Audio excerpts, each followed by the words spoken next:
السلام علیکم ورحمۃ اللہ وبرکاتہ۔ خوش آمدید کہتا ہوں آپ کو اپنے اس یوٹیوب چینل پر۔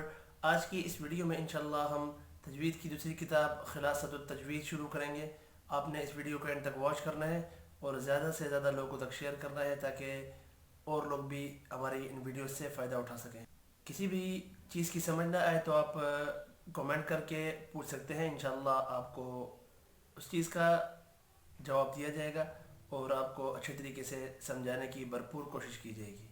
سب سے پہلے علم تجوید سے مراد تمام عربی حرفوں کو ان کے مخارج اور صفات لازمہ و عارضہ سے ادا کرنا۔ دوسری چیز مخارج مخرج کی جمع ہے، یعنی نکلنے کی جگہ۔ مخارج کے 5 مواقع ہیں۔ نمبر 1 جوف یعنی منہ کا خلا، یہ والا حصہ۔ نمبر 2 حلق۔ نمبر 3 زبان۔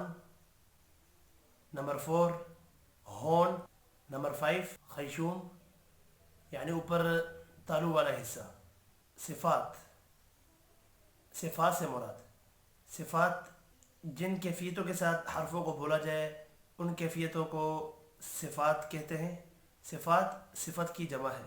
اس کے بعد عربی حروف الہجاء آتے ہیں جو کہ 29 ہیں۔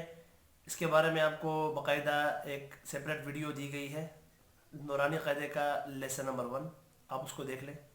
تجوید کے ساتھ قرآن پڑھنا۔ ہر زبان کو اس وقت صحیح بولا جائے گا جب وہ اہل زبان کے طریقے کے مطابق ہو۔ قرآن مجید عربی زبان میں ہے، اس لیے عربوں کے طریقے سے پڑھنا ضروری ہے۔ اگر ان کے طریقے سے حروف ادا نہ ہو تو قرآن مجید کی عربیت باقی نہ رہے گی یا اللہ تعالیٰ کی مراد کے خلاف مطلب پیدا ہو جائے گا۔ مثلا قل هو اللہ احد، کہو وہ اللہ ایک ہے کی جگہ قل هو اللہ احد، کھاؤ وہ اللہ ایک ہے۔ اسی طرح قلب دل، کلب کتا، نصر مدد، نصر گدھ، خلق پیدا کیا، حلق سر مونڈا، یعنی حرف بگڑنے سے معنی بگڑ جائیں گے۔ اس کے بعد تجوید کو قرآن مجید سے ثابت کیا گیا ہے۔ وَرَتِّلِ الْقُرْآنَ تَرْتِيلًا، یعنی قرآن مجید کو صاف پڑھو۔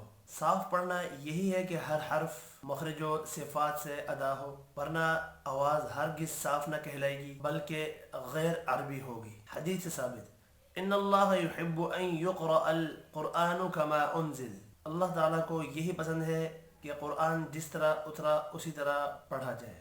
غلط پڑھنے کا حکم۔ موٹی اور نمایاں غلطی کو لحن جلی کہتے ہیں جو کہ حرام ہے، اور معمولی غلطی کو لحن خفی کہتے ہیں جو کہ مکروہ ہے۔